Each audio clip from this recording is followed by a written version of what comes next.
Oke, ya. Assalamualaikum warahmatullahi wabarakatuh. Selamat siang buat teman-teman yang saat ini ada di Jerman, dan selamat malam buat teman-teman yang ada di Indonesia, dan salam sejahtera buat kita semua. Salam perhimpunan. Sebelumnya saya mau minta maaf dulu karena saya ada sedikit sakit tenggorokan, jadi kalau ada suara-suara yang kurang enak didengar, mohon untuk dimaklumi. Dan sebelumnya saya juga mau mengucapkan terima kasih banyak kepada rekan-rekan peserta webinar yang sudah hadir pada hari ini, baik yang berada di Jerman maupun yang dari berbagai belahan dunia lainnya. Senang sekali saya Chandra dapat hadir di sini sebagai moderator di acara yang mudah-mudahan inspiratif ini. Dan kali ini kita akan membahas tentang talk show yang judulnya adalah A to Z Entrepreneurship and Business Indonesian Business Owner in Germany. Jadi kita hari ini bakal ngobrol dengan dua narasumber yang pastinya sangat keren banget ya. Dan dua orang narasumber ini merupakan dua orang Indonesia yang sudah punya bisnis di Jerman. Nah, narasumber pertama itu ada Mas Muhammad Ihsan Sukmana. Mas Ihsan ini merupakan CPO, Chief Product Officer, sekaligus co-founder dari perusahaan startup Mitigan GmbH. Dan narasumber kedua yang nggak kalah kerennya pastinya, ini ada Mas Andrew Tivaldi. Mas Andrew ini adalah co-founder dari perusahaan Merah Manis GmbH. Dari Mas ya. Acara hari ini diselenggarakan oleh Departemen Pengembangan Diri dan Karir dari PPI Jerman tahun 2024-2025 sebagai wadah bagi kita semua untuk memahami bagaimana dunia bisnis dan juga wirausaha. Dan mudah-mudahan dengan acara hari ini teman-teman bisa mendapatkan manfaat atau mungkin insight yang bisa membuat bisnis di Jerman khususnya. Kita juga bakal ada sesi tanya jawab di bagian akhir. Jadi kalau teman-teman di sini punya pertanyaan bisa langsung diketik aja, nanti dibacakan di bagian sesi tanya jawab. Kemudian kalau teman-teman ingin juga banyak informasi yang keren yang seperti hari ini, teman-teman bisa banget follow IG kita di grow@ppij. Nanti ada di kolom komentar, teman-teman bisa langsung follow aja. Nanti di situ banyak acara-acara dari PPI Jerman yang pastinya keren-keren banget. Oke, tanpa berlama-lama lagi, kita bakal dengerin presentasi singkat dari dua narasumber ini. Presentasi yang pertama bakal dari Mas Muhammad Ihsan. Mas Ihsan ini merupakan CPO dari Mitigan GmbH. Oke, Mas Ihsan, udah siap? Siap, insya Allah. Ya, Oke, Mas. Waktu dan tempat dipersilakan. sebentar. Em,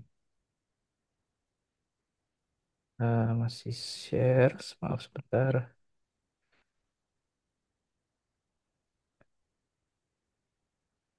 Kelihatan ya? Ya, ya, mantap, Oke. Mas. Ya. So, Assalamualaikum warahmatullahi wabarakatuh. Selamat siang dan salam sejahtera untuk semuanya. Untuk hari ini, eh, perkenalkan dulu ya. Nama saya Ihsan. Jadi, saya udah 12 tahun kebetulan di Jerman.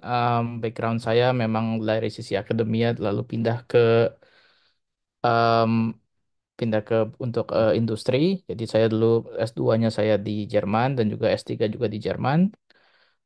Setelah saya lulus dari S3, ya hampir lulus ketika ketika lulus dari S3 saya di Jerman di Potsdam di Haselpater Institute, saya mulai em, untuk mengembangkan startup saya gitu ya dengan beberapa kolega dari kampus saya juga.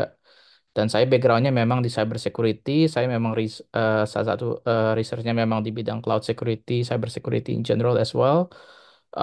Dan ya, jadi karena untuk presentasi ini hanya untuk 7 menit, jadi saya akan hanya memberikan, let's say, overview aja tentang background startup saya dan juga mungkin informasi-informasi yang mungkin bisa membantu kalian jika kalian tertarik untuk membuat startup di Jerman ya. Jadi secara singkatnya, jadi kita 2020 itu ketika pas zaman-zamannya COVID, saya itu kebetulan lagi nulis tesis eh, di bidang cloud security dan saya diajak oleh kolega saya untuk membuat sebuah solusi untuk cloud security ya. Jadi karena kan memang backgroundnya di cloud security, research saya dan juga kolega saya. Kebetulan kolega saya juga sudah banyak bekerja di bidang di industri juga di berbagai perusahaan. Jadi dia mikir kenapa kita nggak coba bikin sesuatu dari yang kita dari research kita sama experience kita karena juga kebetulan juga saya juga ada experience juga untuk research projectnya di bidang di sama dengan SAP dan German Federal Printing Agency. Jadi kita ngegabungin itu dan akhirnya tahun 2021 kita bikin company Resility, nanti kita ganti namanya jadi Mitigan tahun 2024 awal. Eh, dan juga kebetulan juga di tahun 2021 dan 2023 kita juga dapat seven digit investment juga dari berbagai German VC seperti High Tech Gründerfonds itu salah satu seed investor terbesar di Jerman. Waira Jerman itu investment armnya dari Telefonica kalau tahu pakai O2, nah itu dari situ juga. Adesso Venture itu venture armnya dari Adesso, one of the biggest consulting companies di Jerman dan juga dari Business Angel Club Berlin Brandenburg. Dan juga kita tahun 2023 kita juga dapat grant dari pemerintah Jerman untuk cyber security startup sebesar 750 ribu euro. Jadi memang itu free money, kita harus apply dan memang prosesnya agak lama tapi alhamdulillah kita dapat 2022 sebenarnya sorry 2022 tapi selesainya juga 2024 awal. Ya, jadi mungkin kalau untuk kalian-kalian yang memang punya ide untuk startup ya, atau mungkin bisnis pada umumnya mungkin ya. Jadi menurut saya pribadi memang bagus memang kalau memang punya ide seperti itu, tapi juga memang satu sisi juga kita juga harus melihat juga apakah ide itu juga menarik atau karena kenapa? Karena kan kalau kita punya bisnis berarti kan kita mau jualan ya. Kalau jualan itu berarti harus punya unique selling point. Apa sih bagusnya lebih bagus daripada yang di market atau mungkin ada yang unik nggak gitu kan? Kalau cuman jangan cuman jualan aja gitu, jangan cuman hanya jualan apapun, tapi juga harus bisa menunjukkan apa yang sisi wow-nya gitu kan, sisi lebihnya kan. Nah dari situ juga kita perlu juga jangan cuman untuk itu, tapi kita juga harus fokus juga apa apa aja sih kayak informasi-informasi yang kita bisa ngebantu untuk ngebantu untuk membentuk sebuah startup itu. Jadi kita harus punya bisnis idenya dan salah satu itu kita bisa melakukan analisisnya dengan namanya Lean Canvas ya. Jadi dengan Lean Canvas yang bisa dilihat di kanan ini itu ada beberapa kategori yang harus kalian bisa jawab mengenai market kalian, mengenai solusi kalian, kompetisi kalian seperti apa misalnya apa bagusnya, apa kurangnya, apa challenge-nya gitu kan. Jadi ketika dari semua situ tahu informasi-informasi tentang ide kalian untuk startup dan kalian bisa kira-kira oh oke make sense nggak sih kita buat startup ini atau kita gas nggak nih atau kita mungkin perlu perlu orang lagi kita perlu hire orang lagi atau mungkin misalnya perlu research lagi segala macam ya. Dan dari situ kan yang pasti namanya ada namanya cek. Dari situ kita improve lagi dan kita terus terus terusan gitu karena memang namanya bisnis itu kita harus selalu berevolusi ya. Dan juga memang kalau memang kalian sedang kuliah di Jerman, itu setiap kampus sekarang sudah punya namanya entrepreneurship center ya. Atau kalau misalkan memang sudah udah nggak kuliah, ada juga entrepreneurship center juga di setiap kota yang juga kita bisa mendapat support ya dari sisi training, consultation dan itu biasanya free biasanya. Jadi jangan jangan jangan malu untuk nanya untuk gimana sih cara untuk bikin startup atau oh, punya ide nih, tapi aku nggak tahu cara mulainya gimana. Tanya aja ke entrepreneurship centernya itu di dalam kampus atau di kota-kota kalian ya berada gitu. Em, jadi kalau untuk startup itu memang ada umumnya biasanya ada dua opsi ya. Either bikin UG, UG atau bikin GmbH. Jadi UG itu adalah hitungannya kalau di Jerman sebagai one euro company. Jadi kapitalnya itu hanya minimum ya. Kapital itu maksudnya dalam arti uang uang awal yang ada di dalam rekeningnya itu bisa minimum biasa 1 euro sih memang umumnya gitu tapi disarankan oleh sama notaris biasanya minimal 1.000 euro karena kan nanti juga ada keperluan tetek bengek lainnya. Jadi biasanya 1.000 euro minimal yang disarankan seperti itu ya. Atau membuat GmbH, perusahaan-perusahaan limited company atau PT gitu ya kalau di Indonesia itu kapitalnya itu harus ada di dalam rekening itu 25.000 euro ya. Jadi juga untuk membuat itu jadi kita harus lewat notaris, lewat lawyer juga untuk bisa membangun sebuah perusahaan ini dan itu biasanya kalau umumnya sekitar 300 sampai 500 euro untuk artikel pembuatan company. Dan juga memang kalau misalkan kalian memang membuat GmbH, kalau misalkan memang startup ya, kalau apalagi untuk startup gitu, kalau misalkan kalian punya GmbH dan kalian berniat misalkan ke depannya, oh saya nanti mau jual sahamnya atau misalkan kalau siapa tahu ada yang mau beli perusahaan saya, mungkin disarankan untuk tiap pemegang saham itu mempunyai UG sendiri ya, atau jadi stockholder company. Karena apa nanti ketika misalkan dijual sahamnya, misalkan ke perusahaan lain, itu kalian nggak dapat potongan itu karena hitungannya kan business transaction apa B2B transaction ya. Jadi nggak usah pajak, nggak ada VAT pajaknya. Soalnya kalau misalkan kalian langsung dari sahamnya atas nama kalian nggak masalah, tapi memang nanti ketika kalian mau dapat duitnya pasti nanti kena potong ya. Tapi juga mungkin satu hal yang harus diperhatikan juga untuk kalau misalkan kalian menjadi managing director atau Geschäftsführernya di sebuah company, itu kalian membutuhkan entrepreneurship visa atau permanent residence. Itu memang tapi untuk beberapa hal-hal tergantung beberapa kota sepertinya tidak terlalu perlu seperti itu. Tapi kalau misalkan untuk yang strict, contohnya seperti yang Potsdam gitu ya, itu mereka membutuhkan visa seperti itu. Kalau entrepreneurship visa itu berarti tandanya kita harus punya uang di dalam rekening kita untuk bisa mensustain kita sendiri gitu ya. Dan juga kalau misalkan nggak mau ribet segala macam, yang pasti bisa juga punya CEO orang Jerman ya. Jadi biar mereka yang ngurus semuanya. Seperti kondisi di dalam saya gitu ya. Yang pasti juga kalau startup itu juga harus jangan kaget karena akan ada birokrasi Jerman yang serba manual, yang serba ribet ya dan juga dan pasti ada biaya-biayanya. Contoh misalkan kita harus eh, bayar untuk kayak bikin artikel company-nya, misalkan untuk bayar pajak TV segala macam tuh harus tetap bayar dan lain-lainnya ya. Em, Dan juga kalau kita mau startup, yang pasti ada 3 opsi umumnya ya. Yang pasti yang pertama bootstrap itu kita bayar pakai uang kita sendiri. Jadi kita punya uang. Jadi misalkan dari situ, jadi kita untuk segala macam kita taruh uangnya di dalam rekening kita, di dalam rekening perusahaan kita dan kita nanti bayar sendiri. Nah itu biasanya. Tapi itu biasanya umumnya seperti itu untuk awal-awal startup itu memang pasti butuh uang yang besar ya. Tapi kalau memang ada tabungan segala macam dan memang niat untuk startup, kenapa enggak untuk coba jadi bootstrap? Em, Ya yang pasti kalau bootstrap itu berarti kan sahamnya kalian pegang sendiri ya. Jadi tidak ada yang dikontrol segala macam. Atau kita juga bisa mendapatkan investment. Investment itu mungkin dalam bentuk loan atau dalam funding, contohnya dari untuk startup saya gitu. Yang pasti investment itu nggak cuma kayak uang gratis ya jatuhnya ya. Kenapa? Karena pasti dibutuhkan ada collateral aset atau saham untuk untuk mendapatkan uang tersebut sebagai investment gitu ya. Dan biasanya kalau untuk dapat investment itu kita perlu nunjukin bisnis plan kita, mungkin pitch deck kita kalau untuk kayak funding gitu, VC funding gitu dari venture capital funding, kita biasa submit pitch deck kita yang nunjukin oh ini loh ini perusahaan kita seperti ini, kita punya produk seperti ini, em, trayektori 5 tahun ke depan akan seperti ini, kita akan bisnis bisnis mulai seperti ABC segala macam. Jadi kalian menjelaskan semuanya dalam bentuk bisnis plan atau pitch deck dan itu biasanya nanti kalau misalkan mereka tertarik, mereka akan invest atau memberikan loan ke kalian dan yang pastinya kalian harus memberikan sesuatu. In this case mungkin ada collateral aset atau saham yang kalian jual gitu ya, yang kalian harus berikan kepada investor kalian atau bank gitu misalkan.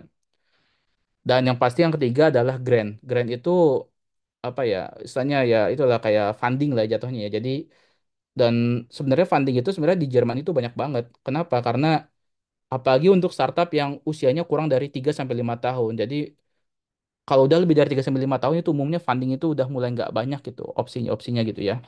Jadi kalau memang kalian dari awal punya startup, kalian harus coba cari untuk aplikasi untuk apply grant gitu ya. Kalau misalkan mereka tertarik karena kalau udah 5 tahun bakal susah banget gitu, bakal limited banget opsinya gitu. Jadi ada grantnya itu banyak tipenya, ada yang dari Bundesland, ada yang dari German government juga.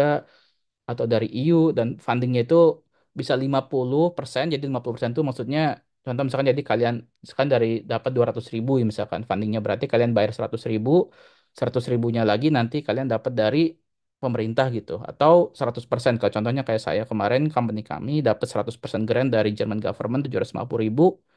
Jadi it's very, ya, it's a lot of money gitu ya. Jadi memang ada beberapa berbagai contoh grant gitu. Contohnya Axis misalkan. Axis itu untuk eh, startup yang biasanya dari entrepreneurship center di kampus ya. Jadi akan dapat semacam beasiswa dan juga bisa untuk hire people. Tapi sarannya ya itu harus keluar, harus fokus 100% di startup. Dan jadi kalian harus keluar dari apa namanya studi kalian apa segala macam gitu ya. Atau contoh lainnya Startup Connect atau Startup Security yang saya dapat itu contohnya itu 100% R&D grant untuk cyber security, yang Startup Connect itu untuk yang kayak telco 5G, 6G seperti itu. Dan mungkin yang terakhir dari saya, ketika kalian sudah punya startup, yang pasti kalian perlu networking. Ya, networking itu sangat penting banget karena itu nggak cuma hanya untuk cari customer, tapi itu juga untuk memvalidasi ide startup kalian atau memvalidasi mungkin asumsi-asumsi tentang startup startup kalian, misalkan dari mungkin dari go to market strateginya atau misalkan target customernya segala macam. Itu yang penting karena dengan networking itu juga kadang kamu dapat informasi, em, apa namanya kayak apa mungkin dapat ada bisa diajak ke, em, ya mungkin mungkin dapat mungkin bisa ikut acara tertentu atau mungkin bisa kalian bisa dapat juga koneksi ke investor gitu segala macam ya. Yaitu banyak banget, networking itu penting banget gitu. Apalagi saya yang seorang introvert gitu ya, yang ketika masuk ke startup jadi harus bisa mulai ekstrovert, harus bisa networking juga, dan itu juga memang ngebantu banget untuk startup saya seperti itu. Jadi untuk networking ini juga banyak tipenya. Yang pasti satu juga kita gabung ke komunitas entrepreneurship atau di kampus atau di kota gitu ya. Atau juga misalkan gabung juga ke startup hubs gitu. Jadi startup hubs itu ada banyak juga yang seperti yang komunitas entrepreneurship di kota-kota tertentu, tapi juga ada juga yang dari pemerintah Jerman, namanya Digital Hub Initiative. Jadi di mana ada 21 hub yang setiap hubnya itu punya fokusnya masing-masing. Ada yang fokusnya ke finance, AI, cyber security, atau dan lain-lainnya. Dan juga Digital Hub Initiative itu juga sangat membantu juga karena dia punya program di mana kita sebagai startup itu kita sering diundang untuk eksibisi bareng mereka gitu. Jadi kita eksibisinya gratis, cuman bayar akomodasi dan traveling, tapi kita punya booth stand di event tertentu ya. Jadi kayak startup saya alhamdulillah dapat eksibisi untuk kayak ke Web Summit di Portugal, atau misalkan yang ada di nanti bulan depan di DEMEA di Berlin untuk medical for example, itu kita dapat gratis dari pemerintah Jerman gitu. Ini yang pasti juga kalau dengan kalian datang ke event, fairs atau conferences gitu, itu bakal bisa ngebantu banget untuk, ya yang pasti juga untuk lihat-lihat juga mungkin kompetisinya seperti apa, tapi juga untuk bisa cari potensial customer segala macam, dan itu juga memang perlu banget untuk networking seperti itu. Ya, mungkin itu aja dari saya. Nanti kalau ada pertanyaan lagi, nanti mungkin bisa ditanya di sesi Q&A. Ya, jadi terima kasih. Oke, itu tadi teman-teman presentasi dari Mas Muhammad Ihsan yang merupakan co-founder dari Mitigan. Keren banget ya pastinya. Dan nanti kita juga bakal ada sesi tanya jawab. Jadi kalau teman-teman selama presentasi punya pertanyaan, teman-teman bisa cek di kolom komentar dan bisa ketik pertanyaan di situ. Oke, tadi udah dari Mas Ihsan. Sekarang kita lanjut ke narasumber kita yang kedua yang pastinya nggak kalah keren. Ya, narasumber kita yang kedua ini adalah Mas Andrew Tivaldi. Mas Andrew Tivaldi ini merupakan co-founder dari perusahaan Merah Manis. Jadi langsung aja, Mas Andrew. Halo, Mas Andrew. Ya, halo. Ya, Ya, silakan Mas. layar saya Waktu kelihatan ya. udah kelihatan, udah kelihatan. Ya, Oke, kalau gitu. silakan Mas. Ya, Ya. terima kasih Mas Chandra, terima kasih Mas Isan. Halo semuanya, selamat siang. Ya, perkenalkan nama saya Andrew, salah satu founder dari Merah Manis.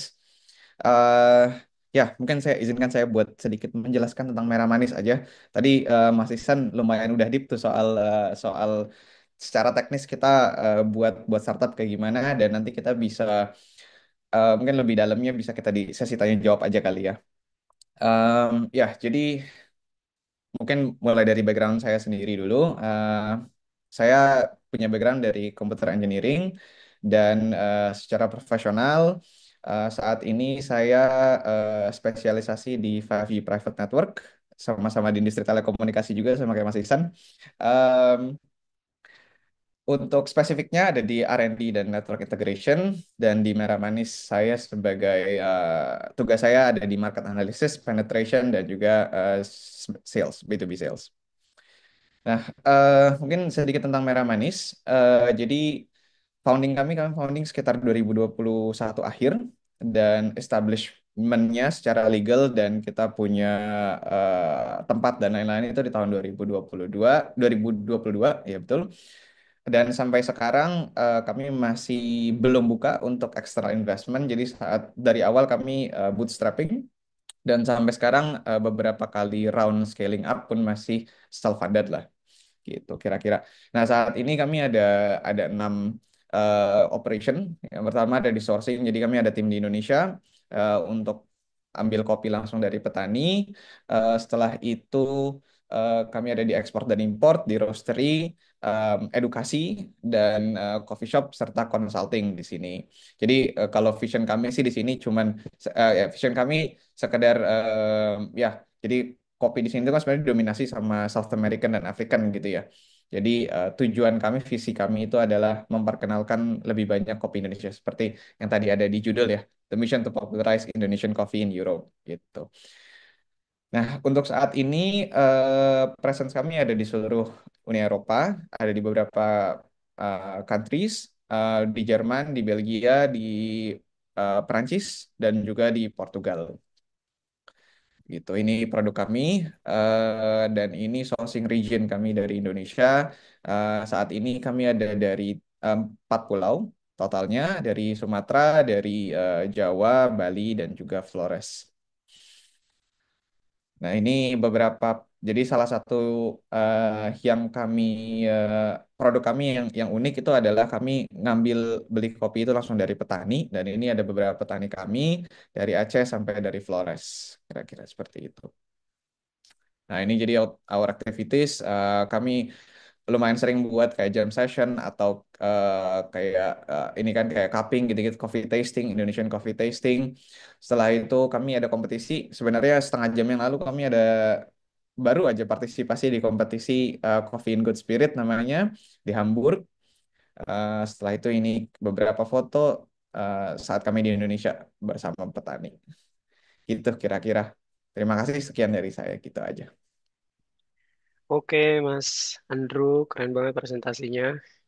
Jadi karena dua narasumber kita sudah melakukan presentasi tentang perusahaan dan bisnisnya di Jerman, kita bakal lanjut ke ngobrol-ngobrol nih Mas, tentang bisnis dari Mas Ihsan dan Mas Andrew gitu.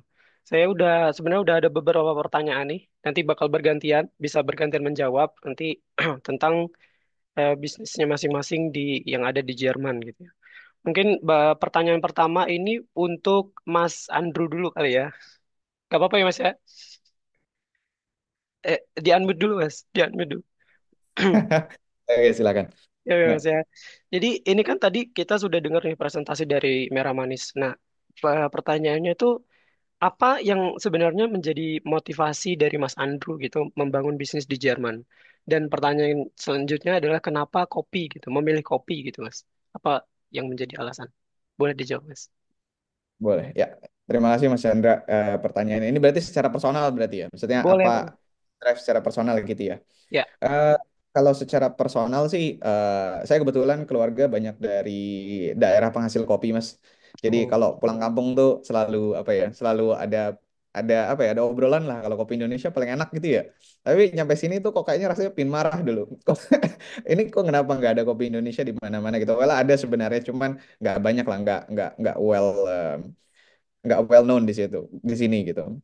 Nah, jadi itu sih alasannya kenapa kenapa waktu itu pingin ada di kopi. Di sisi lain juga di sini industri secara spesifik di industri specialty coffee itu memang lagi naik terus secara market. Jadi kami melihat ada potensi di situ. Em, dan maka dari itu kami memutuskan untuk ada di industri ini untuk saat ini. Gitu. Oke, jadi memang sekalian juga untuk memperkenalkan kopi di daerah Mas juga ya. Dan ada trennya juga ya Mas di Jerman ya untuk Betul, nggak kopi. hanya di Jerman sebenarnya sih Mas. Jadi marketnya itu luar biasa besar ya. Jadi itu untungnya kita ada di Jerman juga karena eh, kalaupun kita perlu misalnya untuk nyari klien ada di Prancis atau di Portugal tadi itu nggak terlalu sulit karena sama-sama di dalam EU kan. Jadi nggak dihitungnya ekspor dan import gitu. Itu salah satu keuntungan berbisnis di Jerman sih, betul. Oke, Gitu. Mas. Jadi memang mobility-nya masalah peraturannya lebih fleksibel ya karena di dalam EU sendiri tuh ya. Betul, betul.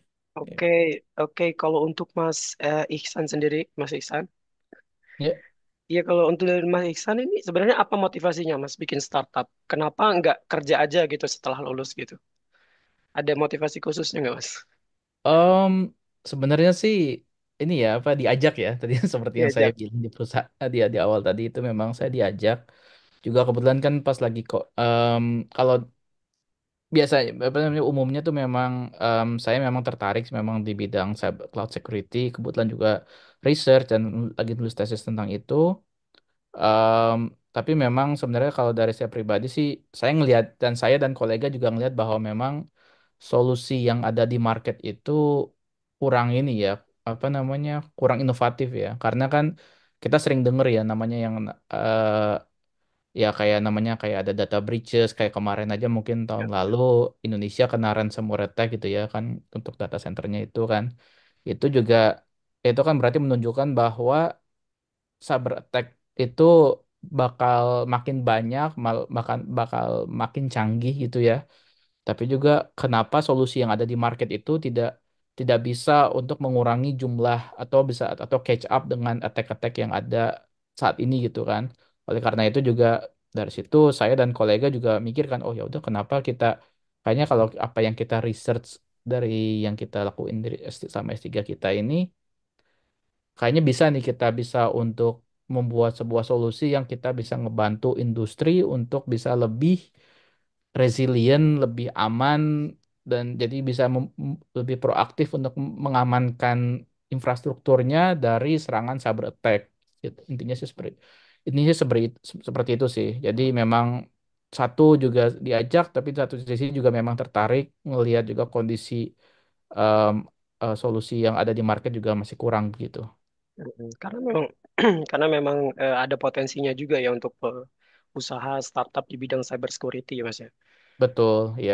Memang Kalau memang cyber security memang mungkin ini ya apa mungkin agak apa sebutannya ya, agak niche niche eh, niche market gitu ya karena juga umumnya biasanya kalau startup kan biasanya lebih ke mungkin kayak B2C atau lebih yang ke yang solusi-solusi yang umumnya yang agak gampang yang semua orang bisa buat kan.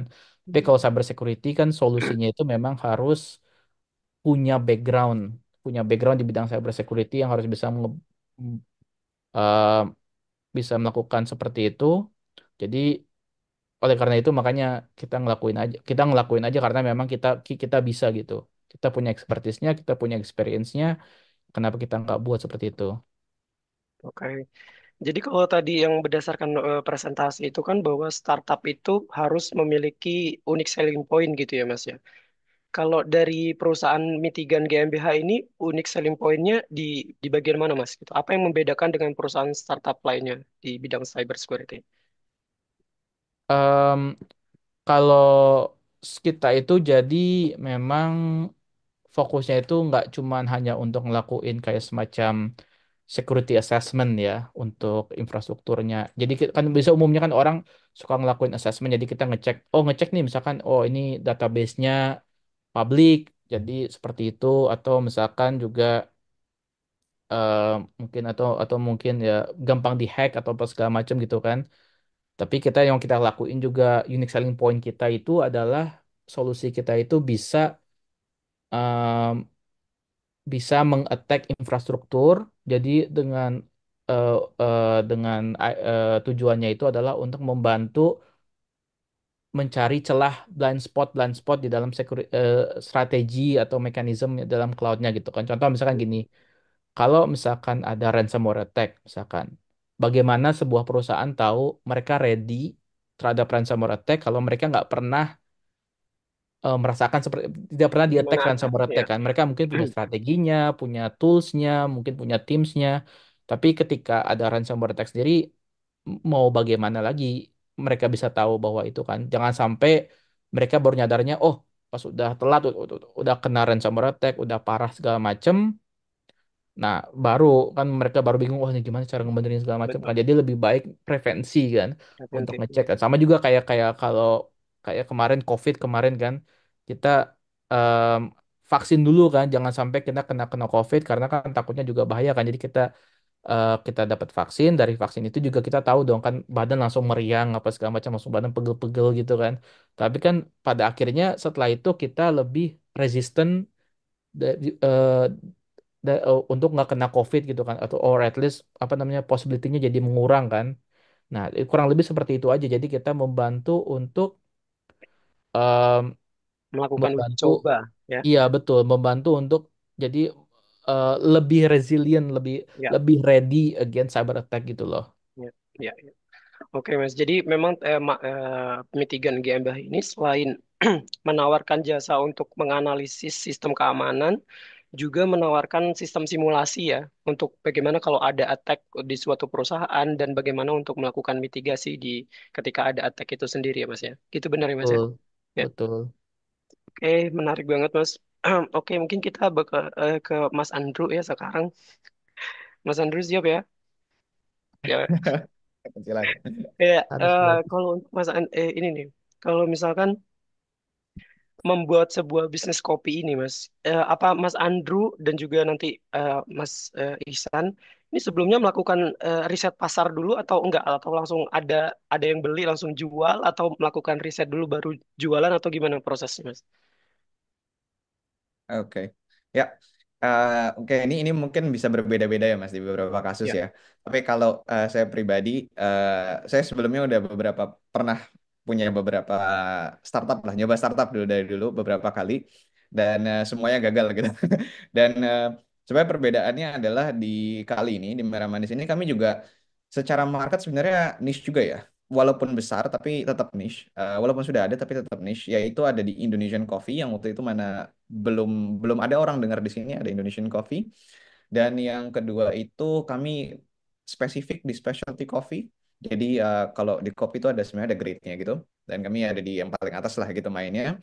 Eh, dan yang ketiga itu cara kami produksi yaitu namanya light roast gitu. Jadi kayak kalau di steak itu anggapannya kayak rare gitu lah. Jadi nggak terlalu matang, nggak overly matang gitu.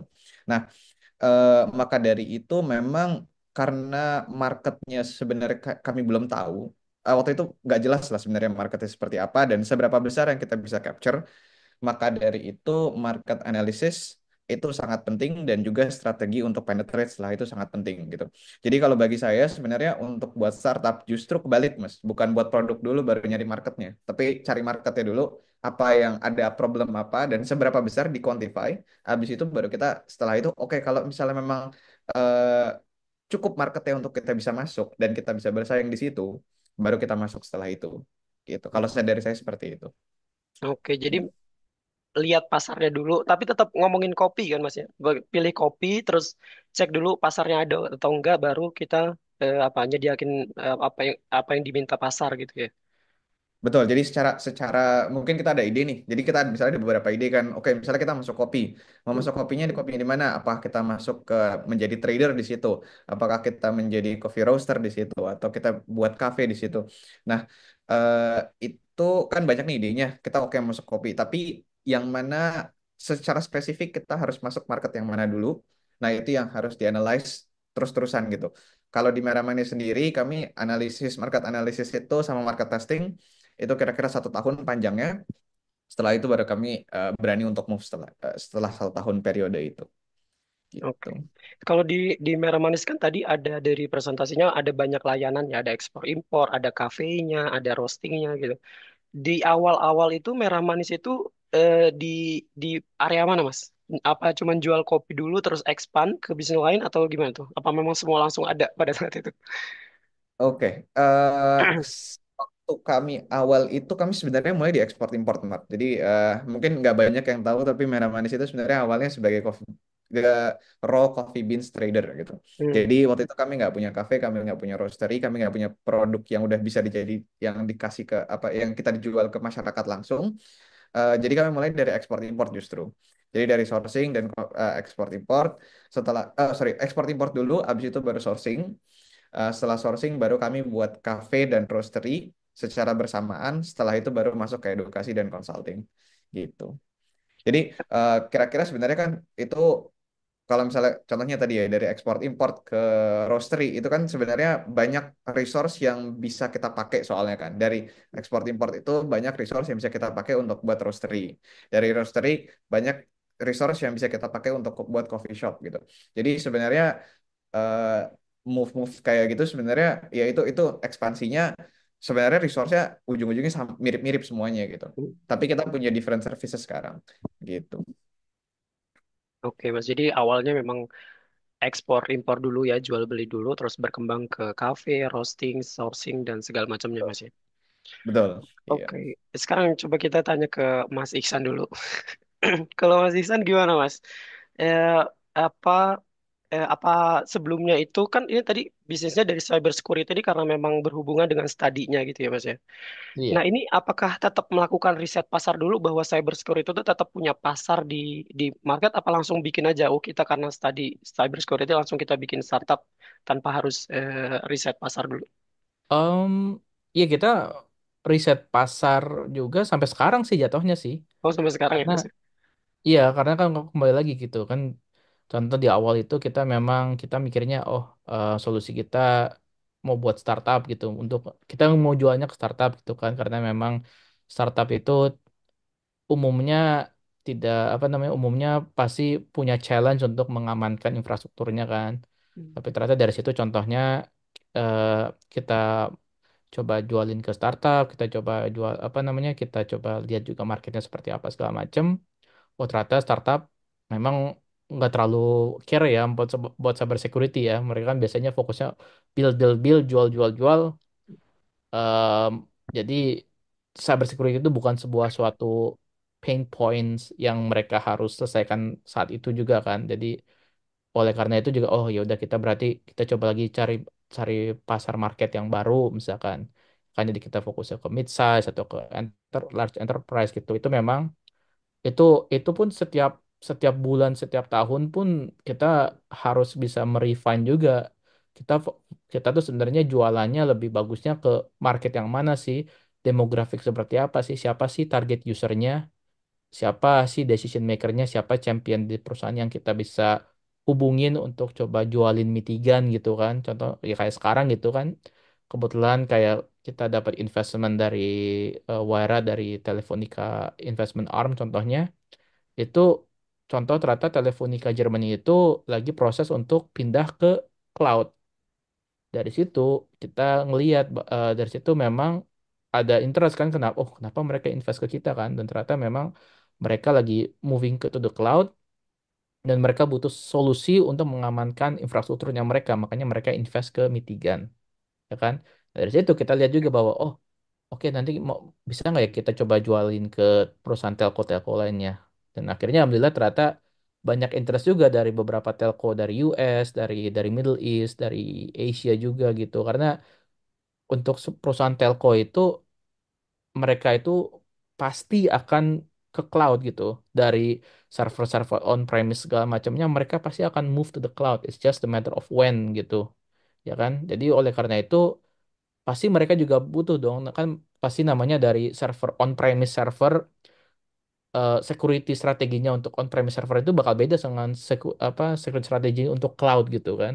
Nah, oleh karena itu makanya dari situ kita bisa bilang, kayaknya kamu perlu deh solusi untuk mengamankan infrastruktur kamu. Solusi yang kamu yang kemarin beli kayaknya nggak bakal cukup untuk yang cloud. Nah, kenapa nggak pakai kita gitu kan? Jadi intinya seperti itu sih. Oke. Menarik banget ya. Jadi Mas untuk menghubungi para calon-calon customer ini ketika kita udah tahu, itu gimana sih Mas cara mengontaknya? Apakah kita harus mengirim proposal tentang startup kita atau kita bertemu di networking event atau gimana Mas caranya ngedapetin itu? Kalau untuk apa, sorry? Untuk apa? Untuk ngedapetin ketemu customernya, untuk kita produk kita jual ke telkom perusahaan-perusahaan telkom itu. Apa yang Mitigan Um, lakukan itu? Apakah ya kontak by email atau gimana? semuanya sih kita sih Oh, ngelakuin sih. itu Jadi ya. kita ngelakuin email juga, email campaign dari sosial media juga, kita juga ngelakuin calling juga, kita juga exhibit di event. Contohnya kayak minggu lalu kebetulan juga ada kita eksibisi di Mobile World Congress, one of the biggest events in the world. Jadi kita memang dapat eksibisi gratis dari investor kita. Jadi kebetulan juga dari situ kita connect ke berbagai telco provider juga reseller segala macam. Jadi untuk karena memang kita juga tahu bahwa oh ini kita karena ketika kita pergi ke conference fair segala macam ya kita bakal nemu orang-orang yang umumnya yang kita bisa target gitu. Siapa sih yang ideal customer profile atau ideal target usernya siapa gitu kan. Jadi kita bisa cari, kita bisa networking dari situ. Ya kan, makanya itu dia juga pentingnya networking juga di situ yaitu karena kita juga harus cari potensial customer, potensial partner juga dari event kebanyakan gitu. Yang mana yang lebih work? Kirim email atau ikut eksibisi? Um, ya kalau ya ada plus minusnya sih satu sama lain sih. Bagusnya. Kalau kalau eksibisi sih biasanya pegel-pegel aja biasanya. Gue ya, udah lama Ya, ya. ya tergantung hokinya juga sih kan kadang mungkin ada Iya sih. belum tentu kita stop ketika kita stopin orang gitu kan kayak ya kayak sales ya lah jatuhnya kan Benar-benar. itu orangnya tertarik kan atau cocok dengan ICP kita kan jadi makanya ya ya makanya itu dia kan namanya juga usaha gitu kan Iya, coba aja semua ya ya Mas ya. dicoba ya betul dicoba semua kalau email kan yang pasti ada minusnya contoh misalkan orangnya belum tentu tertarik atau apa gitu Betul. kan untuk mungkin masuk spam apa segala macam ya itu tapi ya harus punya banyak opsi-opsi untuk bisa kita untuk ya untuk mencapai ke customer atau partner itu ya harus dicoba semuanya gitu dan sampai nemu yang mana sih yang formula yang paling mantap untuk dieksekusi gitu. Betul, betul. Terus. Oke, sekarang kita lanjut nih. Kita bakal ngomongin modal nih Mas sekarang. Ngomongin duit ya. Karena kalau mau bikin bisnis, biasanya salah satu kendalanya adalah modal gitu ya. Mungkin bisa ke Mas Andrew dulu, Mas. Kalau kalau di Merah Manis itu kan awalnya ekspor impor ya. Itu perlu modal Ya, banyak gak sih Mas? Atau gimana tuh Mas? oke. Well, sebenarnya di ekspor impor itu kami nggak nyampe terlalu jauh ya Mas. Jadi Oh, nah, waktu itu kami memutuskan untuk cepat pindah ke service lain dan setelah itu baru balik lagi ke ekspor impor. Tapi kalau main di ekspor impor memang itu sebenarnya modal itu tentatif sih Mas. Kalau misalnya mau benar-benar di fund dari awal semuanya sih bisa-bisa aja. Tapi kan kalau di bisnis ya ada misalnya ada beberapa kayak contohnya payment term yang kita bisa dictate atau bisa kita diskusikan dengan supplier-supplier kita atau sama partner-partner kita atau sama customer kita. Jadi relatif tapi kalau untuk ekspor dan import memang biasanya untuk modal pasti tinggi kalau di situ karena harus beli bahan bakunya kan ya baru bisa dijual di sini gitu. Tapi juga ada tipe-tipe trader yang konsepnya itu pre-order.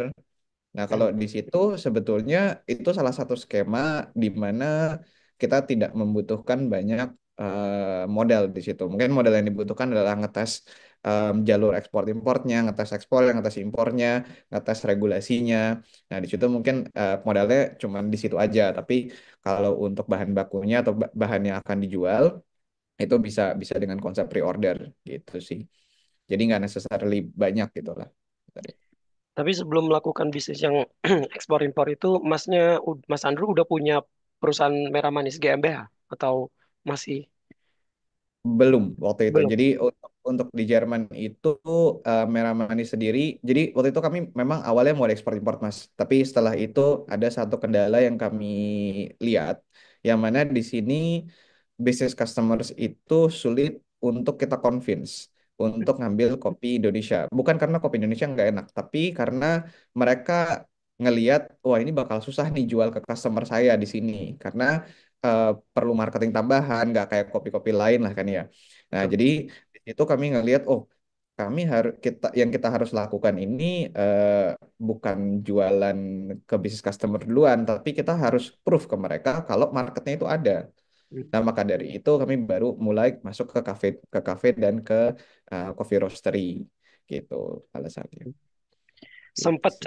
pernah cari investor gitu nggak Mas untuk ngebantuin? Karena kan untuk bikin akhirnya perusahaan nyewa tempat, alat-alat roasting itu kan perlu banyak biaya tuh.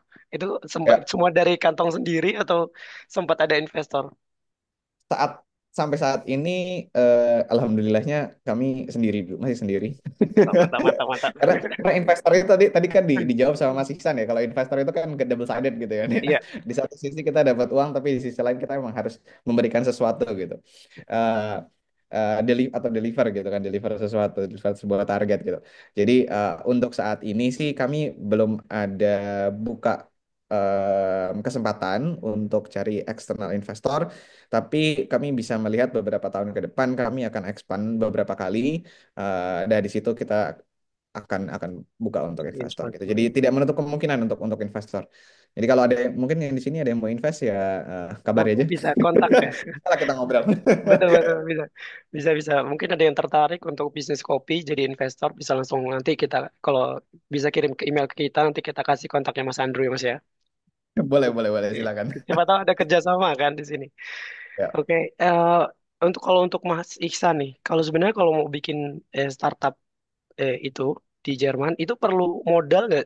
Modal nggak sih Mas? Modal atau kita pakai perusahaan 1 euro aja cukup atau harus harus GmbH? Em, enggak sih sebenarnya sih, maksudnya perusahaan yang UG dalam bentuk UG atau GmbH sebenarnya nggak masalah sih ya. Cuman memang setahu saya memang kalau UG itu ketika nanti let's say revenue-nya melebihi sebuah bawah batas, mereka ya harus upgrade gitu istilahnya ke GmbH gitu. Jadi intinya situ aja sebenarnya sih. Kalau dari UG memang sebenarnya kalau UG kan lebih personally liable ya. Dalam arti kalau misalkan Nauzubillah min dzalik, misalkan ada sesuatu yang terjadi salah apa segala macam ya, yang kena kena sendiri ya Tanggung itunya yang jawabnya ya. punya UG-nya kan. Tapi kalau GmbH kan perusahaannya nanti yang Terbagi ya. limited kan. Jadi makanya kan limited company kan, Ya, atau kayak ya kalau PT biasa lah. kan PT kan perusahaan terbatas kan. Batas itu apa, Bu? Terbatasnya terbatas dari exposure-nya kalau misalkan liability-nya itu. Makanya ada perusahaan terbatas gitu kan. Ya, oke. Kalau Mitigan sendiri emang dari awal udah GmbH atau berubah dari 1 euro ke GmbH? Langsung GmbH kita. Langsung Tapi GmbH. setiap stakeholder itu kita punya ini ya kayak shareholding company gitu, UG gitu. Jadi saya punya UG saya sendiri, yang lainnya juga punya masing-masing punya UG sendiri. Kita itu masing-masing itu punya. Jadi istilahnya saya melalui perusahaan UG saya itu yang memegang sahamnya Mitigan gitu jatuhnya. Apa itu sama Jadi dengan kayak subkontrak gitu, Mas?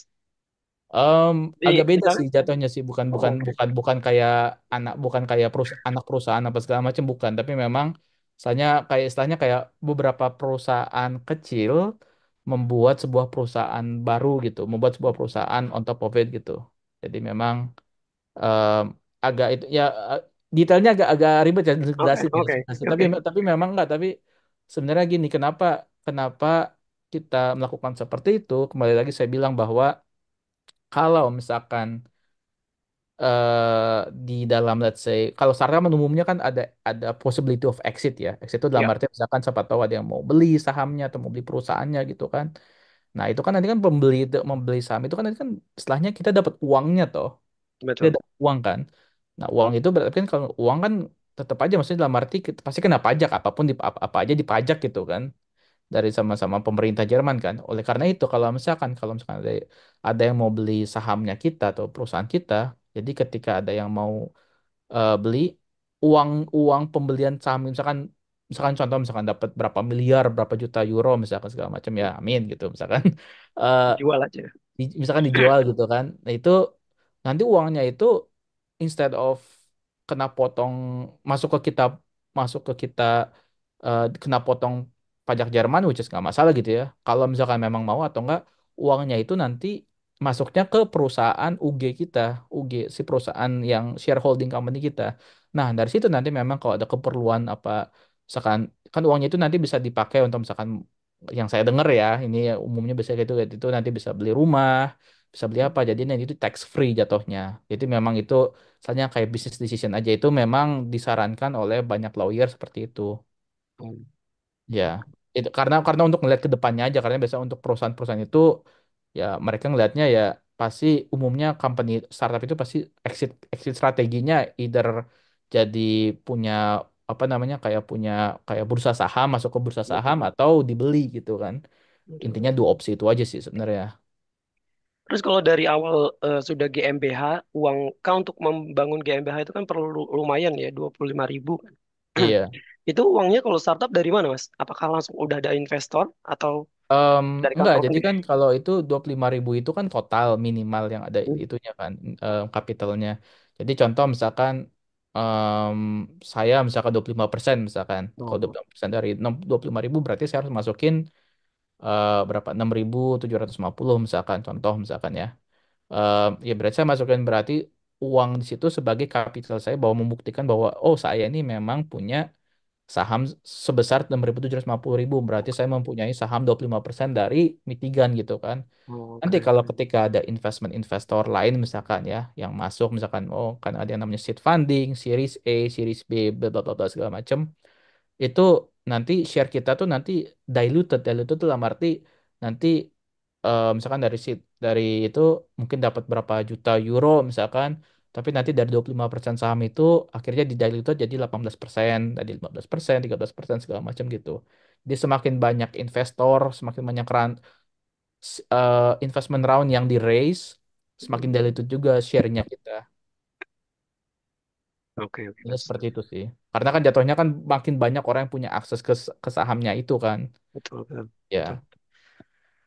Oke, jadi wah menarik banget nih. Tapi waktunya memang semakin berkurang. Mungkin ada beberapa pertanyaan. Sebenarnya masih ada beberapa pertanyaan, tapi mungkin akan saya langkah ke pertanyaan tentang langkah awal nih ketika untuk dua narasumber ya.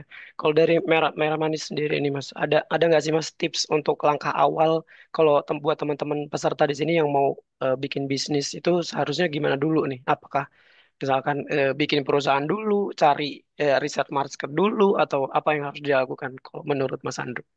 Silakan Mas. Oke. eh Pertanyaan menarik sebenarnya. Ini belum pernah saya dapat pertanyaan seperti ini sebelumnya.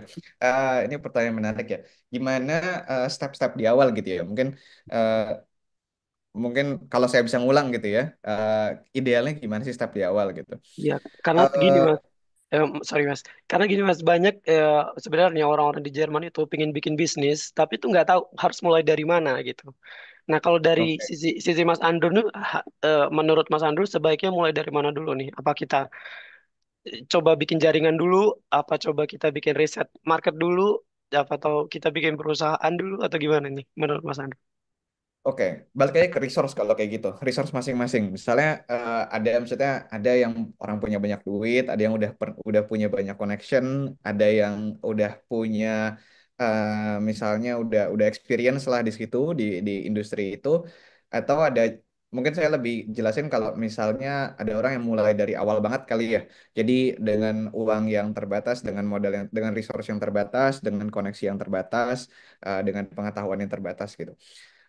Kalau saya sebenarnya saya suka ambil resiko paling rendah gitu, di mana kita nggak usah jor-joran dulu masukin. Ada beberapa lah, maksudnya ada beberapa contoh yang bisa kita lihat yang mana mereka udah misalnya kalau di kopi ya masukin kopinya ke sini duluan, langsung beli banyak tanpa tahu sebenarnya marketnya seberapa besar gitu. Kalau dari saya sebenarnya saya lebih suka yang tadi Mas jadi analisis dulu dan market testing dulu. Setelah itu kan dari testing itu kita bisa ngelihat apakah produk kita bisa diterima sama masyarakat dan berapa banyak diterima sama masyarakat gitu kan. Nah dari situ kita bisa quantify gitu. Quantify, oke kita ada potensi sales sekian banyak euro sekarang di awal dan maksimalnya itu di berapa euro gitu misalnya. Kalau kalau kalau potensi salesnya itu tidak cukup untuk menutup operasional cost atau dan juga capital yang kita taruh ya berarti bisnisnya nggak viable gitu. Jadi kalau dari saya selalu bilang sih kalau sama orang-orang yang mau buat perusahaan ya atau mau buat usaha di sini, pastikan kalian buat market research dulu, benar-benar tahu kalau apakah produk kalian viable buat dijual di sini dan cukup besar untuk bisa kalian jalani sebagai bisnis gitu. Kalau dari saya sebenarnya itu step awalnya. Setelah itu baru kita bisa ngelihat lah, baru baru kita bisa playing around, kita mau masukin resource kita di mana dulu, atau emang kita butuh partner tambahan. Oke, misal karena ada orang yang bilang ya kalau misalnya entrepreneurship itu ada tiga sisi gitu. Ada yang pertama ada sales, ada operation, sama ada creative side gitu kan. Ya. Nah, kalau misalnya kalian masih bisa handle itu sendiri ya silakan handle sendiri. Kalau misalnya kalau itu kurang, ya silakan baru cari partner. Tapi sebelum itu, kalau kalian punya ide, pastikan ada market yang cukup untuk kalian jalani sebagai bisnis dulu. Gitu. Oke, sekarang kalau dari Mas Ihsan nih, gimana nih kalau misalkan ada teman-teman yang di Jerman pingin bikin startup juga, ini apa yang harus pertama kali dilakukan menurut Mas Ihsan? Apa langsung Eh, aja buat perusahaan atau gimana?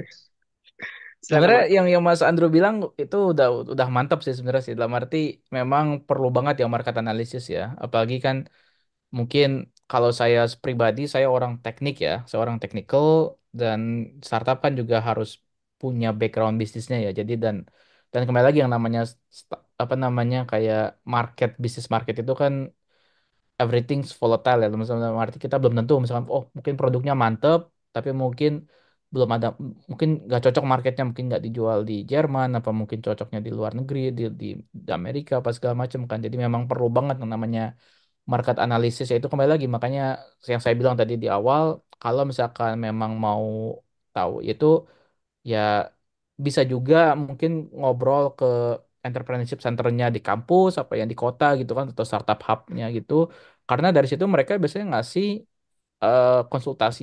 konsultasi gratis mereka juga ngebantu juga apa sih namanya step by stepnya gimana untuk buat startup apa yang mereka bisa saranin segala macam kan. Nah, dan itu juga kita dapat banget itu apa namanya mereka ngebantu banget ketika kita cuma punya idenya dari secara teknikal aja karena kita kurang di bisnisnya jadi kita akhirnya ke entrepreneurship centernya namanya di Potsdam itu namanya Startup Service Uni Potsdam kita tanya ke mereka ini gimana ya kalau untuk bisnisnya kami masih kurang di sini ada yang bisa dibantu nggak tuh untuk ininya jadi akhirnya dibantu kayak oh ya udah coba coba compare sama competitionnya seperti apa bagaimana Samsung apa addressable marketnya seperti apa gitu kan dari situ kita belajar gitu dengan belajar juga terus ada yang pakai namanya Lean Canvas yang saya tunjukin lagi tadi itu pentingnya ya dari situ akhirnya kita uh, harus ngerjain istilahnya we have to do our homework first before we decided make sense gak sih kita buat startup gak sih atau mungkin kita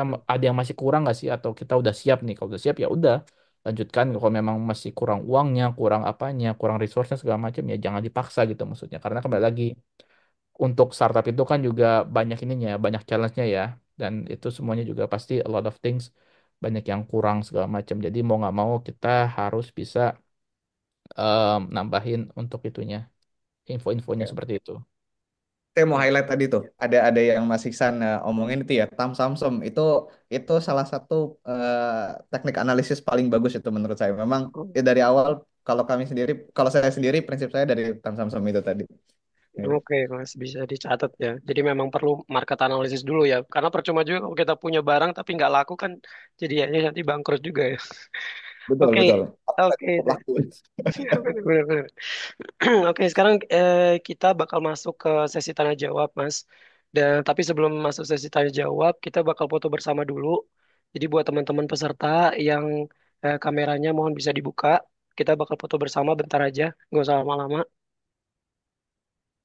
Ayo, kalau dibantu. Iya, oke.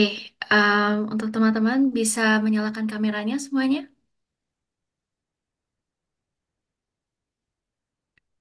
Oke. Hmm, sebentar. Siap. Oke. Oke, saya mulai ya. Satu, ini fotonya dua kali karena ada dua slide. Jadi, satu, dua, tiga. Oke, sebentar.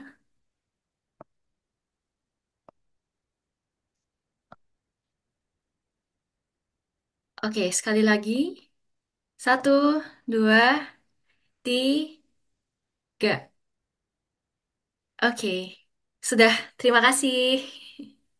Mantap, mantap. Terima kasih. Sekarang kita bakal masuk ke sesi tanya jawab.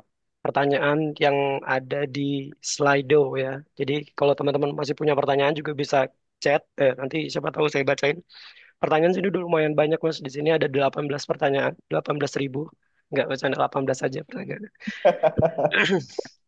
Ada 18 pertanyaan. Jadi saya urutan dari yang pertama ya. Nanti saya coba baca dulu. Pertanyaan pertama ini dari anonim ini, dia bagaimana cara mengedukasi calon pelanggan atau investor untuk percaya pada produk kita dan bukan produk saingan? Gimana tuh, Mas? Siapa yang mau jawab duluan? Jadi bagaimana? Mungkin ini pertanyaannya kayak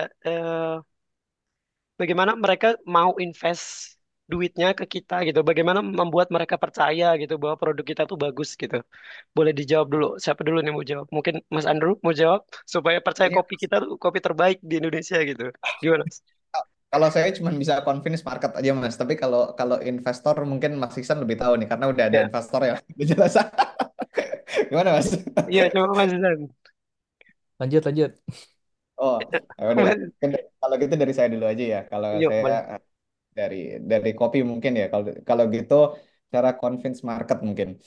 Iya. eh ah, cara convince market ya. Well, Atau mungkin convince suppliernya, atau mungkin ada bisnis-bisnis yang apa rekan bisnis yang harus bikin oke. kita percaya gitu bahwa kita tuh bagus gitu.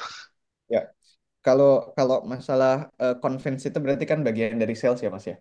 Nah, Dan part of dari bagian sales itu em, yang paling penting dalam sales itu adalah reference Mas. Jadi reference itu adalah track record kita selama ini. Eh, untuk kalau di bisnis sudah ada bisnisnya, udah ada past kliennya, kita bisa pakai itu. Tapi kalau misalnya belum punya, itu adalah track record kita sendiri gitu. Itu ya kalau menurut saya itu yang paling penting gitu. Jadi pastikan track record kita bagus dan kita bisa menunjukkan kapabilitas kita di industri tersebut, baru habis itu bisa convince orang lain gitu. Itu yang paling mudah sebenarnya reference kalau dari saya. perlu ada portofolio juga nggak sih Mas? Kalau kita mau jualan kopi itu. Portofolio maksudnya gimana Kayak portofolionya? misal atau mengasih produknya ini loh produk kita gitu. Jadi si pelanggan itu bisa tahu, bisa lihat langsung gitu produk kita. Oke, off. Oops, sorry. Ya. Oh, saya ganti kamera deh. Kam- Nah, oke. eh Apa tadi sorry Mas? Jadi apakah butuh produk yang bagus gitu ya? Well, Iya. produk itu pasti sih. Pasti waktu kita ada di market penetration itu waktu di initial penetration itu bakalan sulit banget sih Mas. Em, dan di situ karena di situ kita nggak punya reference gitu. Salah satu teknik yang bisa digunakan itu adalah kita cari klien, tapi kliennya ini kita treat sebagai partner gitu. Jadi anggapannya kita bangun sama, karena kita nggak tahu perspektif dari klien itu seperti apa gitu. Contohnya saya deh, misalnya saya jualan kopi kopi kopi yang udah jadilah, udah tinggal dimasukin grinder terus diseduh pakai espresso gitu. Nah, tapi di situ kan kita nggak tahu kalau klien saya kafe contohnya, saya nggak tahu perspektif dari kafe itu apa sih sebenarnya yang mereka butuhkan gitu. Kita itu harus kita understand dulu. Kita nggak bisa convince orang kalau misalnya perspektifnya masih dari kita, karena kita sebagai penjual nggak bisa gitu. Sebagai contoh misalnya apa yang misalnya ya kopi Indonesia deh, atau kopi deh secara general. Contohnya yang bisa saya kasih misalnya kafe itu sebenarnya beberapa kafe itu mungkin nggak peduli soal kualitasnya. Soal kualitas dari kopinya tuh mereka nggak peduli. Karena in general sebenarnya mirip-mirip semuanya. Yang mereka peduli itu adalah gimana cara kita prosesnya, gimana cara kita belinya. Nah, itu kan sesuatu yang kita nggak expect gitu di awal kan. Dari perspektif kita itu nggak dapet gitu. Jadi kita perlu understand what they need, what they are interested in gitu. salah satu caranya itu tadi cari klien sebagai partner. Gitu. Ya, memahami customer ya. Oke, kalau dari Ya. Mas Isang gimana Mas meyakinkan investor supaya invest ke startup gitu? Ya, em, sebenarnya kalau investor mungkin ini ya, mungkin ada beberapa, let's say, em, beberapa faktor ya. Yang faktor-faktor, obviously faktornya kan apa namanya, produk atau service apa yang dijual, ya kan? Apa sih unique selling point-nya? Apa sih yang bikin wow gitu kan dibanding competition yang ada di market itu kan? Pas kalau saya gitu, cloud security marketnya tuh udah sebutannya red ocean ya. Jadi setelahnya udah terlalu banyak, terlalu terlalu terlalu banyak, terlalu beragam. Jadi harus stand out banget kan. Jadi harus tunjukin apa sih produknya yang wow kan. Yang kedua itu tim. Tim itu itu salah satu yang paling dilihat paling penting. Kenapa? Karena timnya itu yang menunjukkan bahwa apa sih expertise-nya, punya experience nggak sih? Misalkan untuk bikin startup atau apa ini pertama kali bikin startup gitu kan? Atau misalkan juga em, ya apa namanya, punya pengalaman apa aja sih di bidang itu misalkan. Misalkan contoh misalkan kalau misalkan saya tiba-tiba bikin perusahaan tentang finance misalkan, saya nggak ngerti sama sekali tentang finance, mungkin orang nggak bakal percaya kali perusahaannya bener jalan apa enggak kan. Nah itu yang kan itu pasti orang-orang bakal mempertanyakan seperti itu kan. Tapi juga biasanya juga investor itu lebih tertarik untuk invest ketika dia itu serial entrepreneur, jadi mungkin udah punya perusahaan sebelumnya atau pernah punya startup terus exit segala macam, itu mereka bakal lebih sure gitu, oh ya nih orang ini tahu nih gimana cara jalan bisnisnya kan. Yang ketiga yaitu adalah proyeksi bisnis, ya kan, maksudnya kira-kira eh, apa sih, gimana sih kamu target revenue-nya seperti apa, go to market strateginya seperti apa, kamu tahun ini mau dapat customernya berapa banyak, apa namanya revenue-nya berapa, itu yang harus bisa dijawab, karena itu juga, dan itu juga perlunya juga ada business plan segala macam, itu penting juga karena untuk menunjukkan bahwa oh ya kita nu ready loh, ya kan. Kalau jangan cuman ketika oh ya kita cuma punya produk segala macam, ya mungkin kalau memang produknya wow gitu kan, kayak contoh misalkan tahun 2021 2022 ketika AI masih baru-baru, orang punya punya ide AI aja itu bisa dapat investment 10-15 juta atau berapa ratus juta dolar gitu, hanya dari ide doang gitu, belum dibikin segala macam, tapi ya kan, tapi langsung dapat investment gitu. Ada ya, tertarik sih sebenarnya sih untuk seperti itu kan, tapi kan kenapa bisa gitu, ternyata si si timnya itu adalah oh mantan dari Google, dari Facebook apa segala macam, punya experience-nya gede kan. Dan dari situ walaupun mereka cuma punya ide doang, mereka percaya oh ya ini orangnya expert nih, udah kita kasih duit, ya kan. Jadi suksesnya mereka itu seperti itu. Ya. Oke Mas, jadi kalau misalkan untuk mencari investor itu kita perlu presentasi pitching atau cuman kirim proposal aja Mas kalau di Jerman Mas? Pitching juga perlu sih. Karena pitching ya kembali lagi, pitching kan sales ya, tapi kita salesnya bukan ke customer, tapi salesnya kita ke investor. Kita harus bisa ngeyakinin si si si Calon investornya itu investor. bahwa kita tuh oh ya kita nih emang mantep gitu kan. Jangan sampai kelihatannya oh ini orangnya kagak bisa, kelihatannya nggak bisa jualan nih, orangnya apa gagap nih, kurang kurang mantep segala macam kan.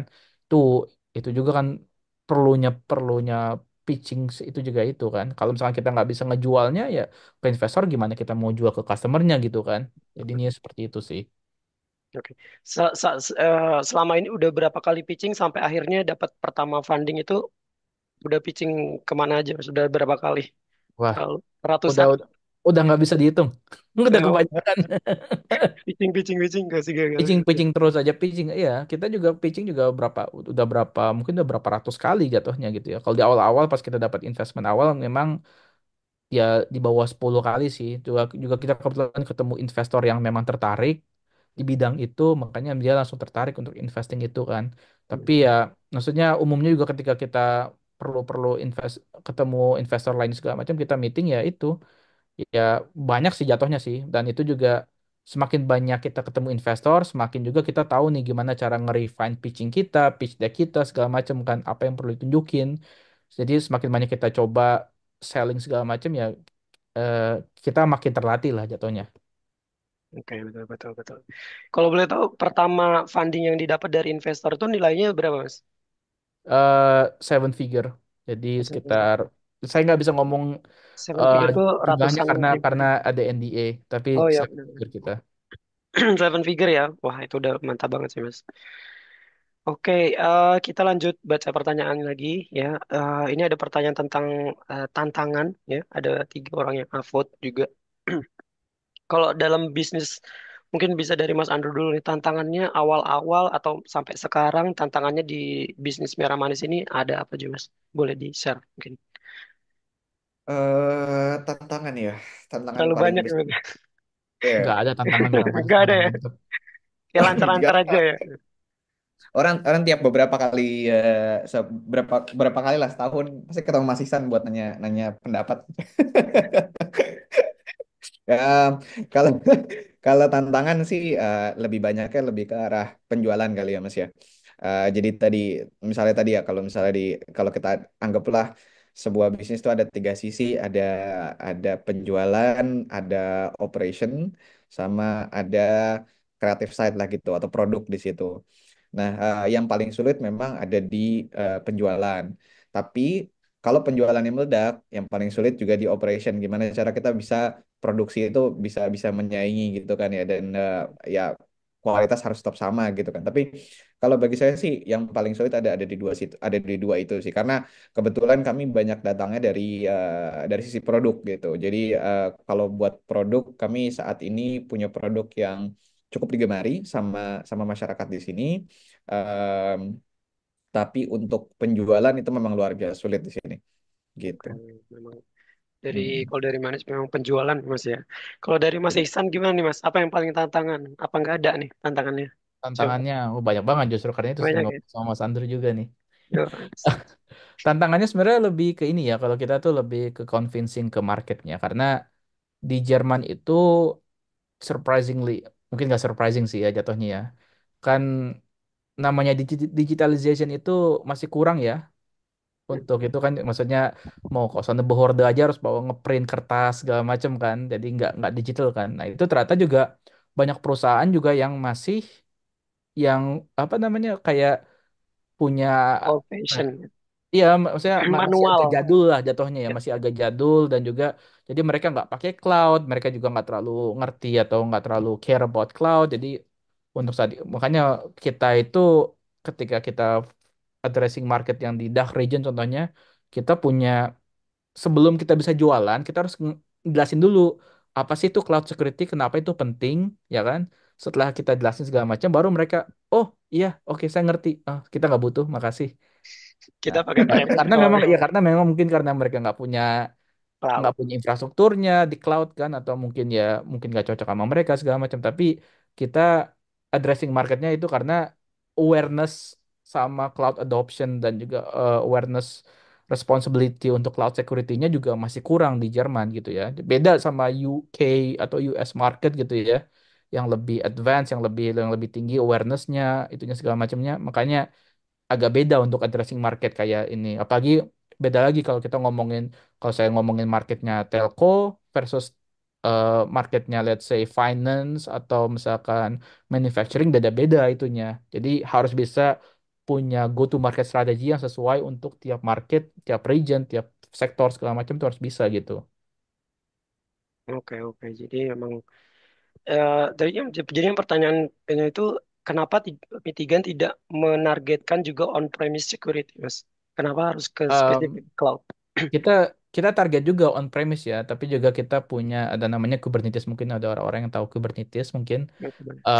Jadi kita nggak fokusnya ke server yang pakai virtual machine segala macam karena memang on premise itu membutuhkan a lot of let's say personalization gitu ya. Dan namanya startup itu juga kan kalau untuk personalization berarti kan perlu banyak resources segala macam kan. Jadi makanya kalau untuk cloud kayak kita ngomongin pakai Microsoft atau Amazon segala macam itu kan ada API-nya ya. Jadi kita nggak terlalu perlu banyak customization gitu. Jadi which is satu solusi bisa untuk semuanya. Sedangkan kalau untuk on premise, kalau misalkan saya buat perusahaan A, belum tentu bisa dipakai di perusahaan B gitu.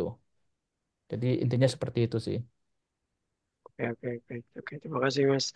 Sekarang kita balik lagi ke pertanyaan. Ini ada pertanyaan. Ini banyak beberapa poin. Mungkin bisa dijawab cepat aja, Mas, untuk merah manis.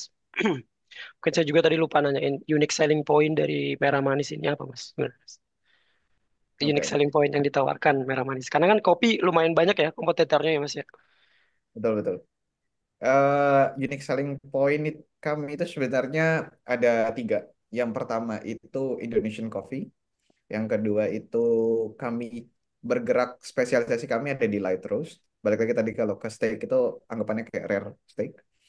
Em, jadi sedikit cerita tentang light roast ya. Tapi mungkin ya light roast itu eh, memang kayak balik lagi kayak rare steak tadi. Jadi kopinya itu memang harus bagus sekali dan di prosesnya harus eh, range errornya itu nggak gitu banyak. Nah itu kami spesifik di situ di light roast.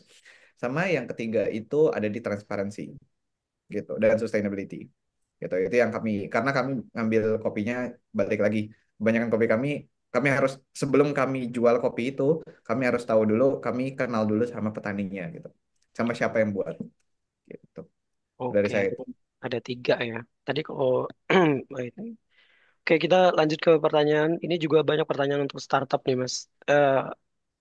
Oke, kita ini ada dua pertanyaan tentang perizinan nih sekarang. Gimana perizinan di Jerman ini cukup sulit apa enggak? Karena kan terkenal banget nih. Kalau di Jerman lumayan ribet dan segala macamnya. Ada yang mau bisa di-sharing nggak? Siapa dulu nih, Mas Andrew atau Mas Iksan tentang Mungkin mungkin perizinan? mungkin saya kali kan Mas Andrew udah duluan duluan dari Oke, tadi. siap. Gantian lah. Em, Kalau perizinan sebenarnya ini ya, maksudnya ngurusnya itu memang kalau dari saya pribadi itu, jadi s- em, perizinan itu manual ya, semuanya serba manual.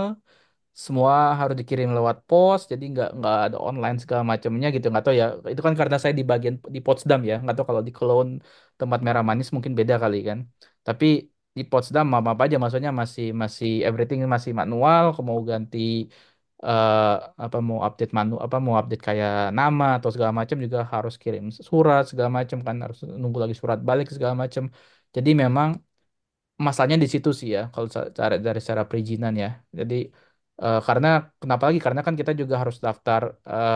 Jadi ketika kita buat perusahaan startup itu di notaris gitu ya. Itu nanti notaris itu nanti yang submit informasinya ke pemerintah kota gitu, pemerintah apa misalkan Berlin atau Potsdam apa segala macam nanti baru dapat oh kita udah terregistrasi ini dapatnya handle register kan handle register Auszug itu nanti yang dipakai untuk membuktikan bahwa kita itu udah punya perusahaan gitu kan. Dari situ nanti kita bayar lagi.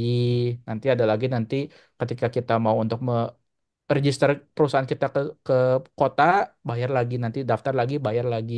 Belum lagi nanti harus gabung asosiasi em, namanya kayak company itu namanya IHK gitu pernah dengar kan? Nanti daftar lagi, bayar lagi. Mereka biasanya udah tahu nih, oh ada yang baru nih langsung langsung dikirim surat nih. Oh ya selamat datang di apa di entrepreneurship dan segala macam. Tolong bayar segini, tolong isi formulir bla bla bla segala macam. Everything still very manual unfortunately dan harus bisa bahasa Jerman ya. Sayangnya memang seperti itu dan kebetulan juga karena CEO saya orang Jerman, jadi saya nggak perlu khawatir untuk masalah itu. Ya. Oke, Tapi, sekarang tapi mungkin saat lagi sih tadi ada pertanyaan untuk untuk ngomong perizinan kalau untuk eh, kita sebagai student. eh, ya student itu kan ada satu pertanyaan gitu ya. Kalau untuk student, nah ini dia. Kalau misalkan hanya untuk sebagai shareholder, bukannya bukan managing director ya, bukan CEO ya, itu tidak perlu ganti visa. Tapi ketika kalau kita menjadi managing director atau CEO dari sebuah perusahaan, kita harus ganti visa. Umumnya seperti itu. Either Bisa. ganti jadi entrepreneurship visa, which is harus ganti tipe visa dari student ke entrepreneurship, juga perlu duit, ya kan? Jadi perlu konto Auszug, tunjukin bahwa kita bisa bisa survive untuk itu segala macam, atau jadi permanent residence gitu kan? Ke permanent resident itu udah nggak masalah jatuhnya jadi nggak itu kan. Memang ya tapi memang tekan lagi harus kembali lagi dicek di tiap kota-kota karena tiap kota-kota mungkin berbeda. Itunya mungkin ada yang lebih rileks di mungkin di Cologne apa di segala macam tapi di Potsdam memang sangat strict ya untuk itu dan saya juga memang masalahnya di AB Ausland Behörde saya ketika di Potsdam itu saya saya orang-orangnya tuh tidak pernah melihat startup yang dibuat sama orang non Jerman gitu. Jadi ketika dia ngeliat gitu, loh, kok bisa? Ini gimana? Ini gini, segala macam lah. Lah, kok nanya saya nanya Anda, kenapa Anda nanya saya gitu? Kan bedanya di situ kan. Jadi oleh karena itu juga harus dicek juga dan itu mungkin juga bisa tanya ke entrepreneurship centernya di kampus atau di kota untuk siapa tahu bisa dapat bantuan untuk seperti itu. Jadi tapi memang ya pokoknya asalkan bukan managing director, bukan CEO yang jadi liable untuk si perusahaan GmbH itu segala macam atau UG itu tidak perlu ganti visa. Visa student cukup ya. Visa student harusnya cukup gitu, tidak masalah. Oke, siap Mas. Oke, sekarang Mas Andrew, Mas ada yang mau di-share nggak Mas? Sebenarnya untuk secara general perusahaannya sebenarnya mirip-mirip ya Mas ya, walaupun kami bergerak di dua bidang yang berbeda, tapi mirip-mirip lah sebenarnya. Cuman paling kalau untuk kegiatan mungkin kita beda ya. Saya kurang tahu tuh kalau di cyber security apakah ada perizinan tambahan. Tapi kalau untuk ekspor dan impor, untuk kita bisa ke jual di kafe gitu misalnya, ya itu memang harus ada izin tambahan. Misalnya izin pengolahan makanan, izin tadi impor, eh, dan kita juga di Indonesia juga perlu ada izin ekspor. Paling kayak gitu sih tambahannya. Tapi other than that sebenarnya secara general mirip-mirip sih Mas. Oke, kita masih ada waktu nggak ini? Mungkin pertanyaan terakhir ya. Pertanyaan terakhir kita em, hmm,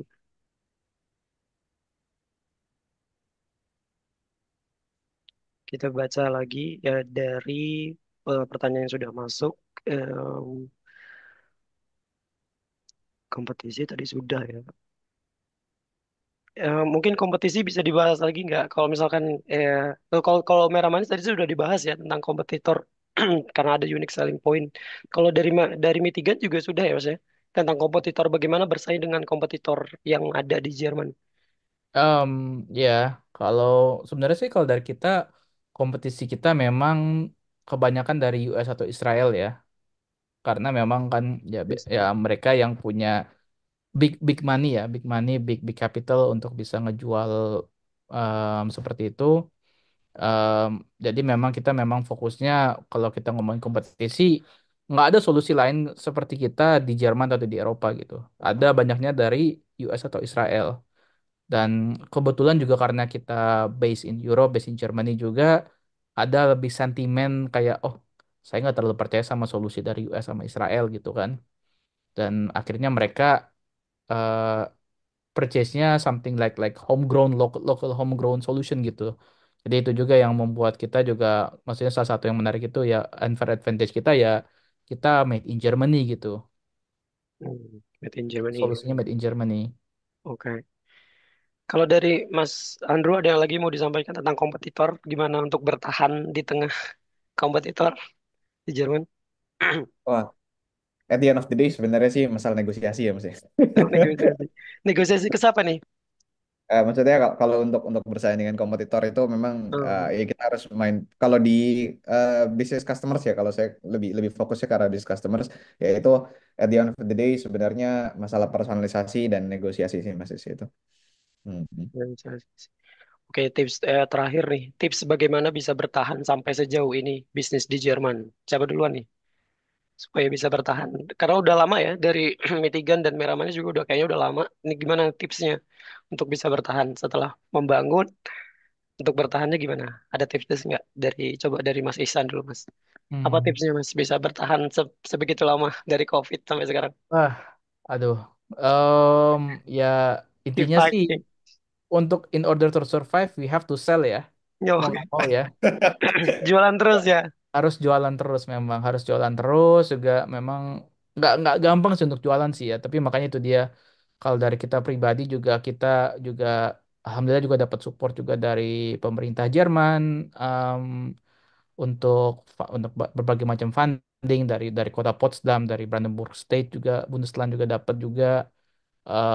Ya memang intinya sih networking sih sebenarnya sih menurut saya sih juga networking paling penting dan tapi juga kembali lagi kalau at the end of the day company itu eksis untuk menjual sesuatu kalau nggak menjual ya agak susah ya jadi untuk karena itu bagaimana cara supaya tetap menjual ya kembali lagi kayak Mas Andrew bilang harus ada market analysis terus-terusan market analysis harus tahu apa namanya lagi interestnya kemana, apa mungkin lebih interestnya lebih dari sektor mana, dari fokusnya ke perusahaan seperti apa gitu kan. Kita harus bisa mengadaptasi solusi kita atau strategi kita untuk ya untuk berbagai tipe possibilities lah ke depannya gitu loh. Jadi memang harus harus ready, jangan jangan cuma stuck di satu strategi aja gitu. Oke. Strategi, selling, networking, ya Mas ya. Kalau dari Mas Andrew gimana Mas supaya bisa bertahan kopinya sampai 100 Sama. tahun selamanya? Amin amin. Kalau kalau dari saya sebenarnya mirip-mirip ya Mas ya. Kebanyakan orang buat startup itu kalau saya pikir terlalu fokus sama produknya tapi lupa untuk jualan. Jadi jangan lupa untuk jualan. Kalau saya sebenarnya Jualan. itu end of Benar. the day walaupun kita startup juga tetap aja kita core-nya adalah pedagang gitu Mas. Jadi Iya, benar. ujung-ujungnya harus jualan. Gitu kalau Oke, dari saya. oke Mas Andrew, Mas Ihsan, terima kasih banyak untuk karena waktu kita sudah habis nih untuk acara hari ini. Dan ya teman-teman, karena acara kita hari ini sudah selesai, sekali lagi terima kasih banyak untuk semua pihak. Kalau ada pertanyaan yang belum dijawab, teman-teman bisa kontak kita by email PPI Jerman. Nanti kita teruskan ke narasumbernya atau kita beri kontaknya untuk narasumber untuk dijawab. Kemudian semoga kita bisa ketemu lagi di acara-acara yang keren lainnya dari PD ke PPI Jerman. Jangan lupa untuk follow Instagram kita grow@ppi. Di sana nanti banyak event-event yang menarik juga. Saya selaku moderator Chandra saya Gustia mohon undur diri. Selamat sore bagi yang ada di Indonesia dan selamat siang bagi yang ada di Jerman.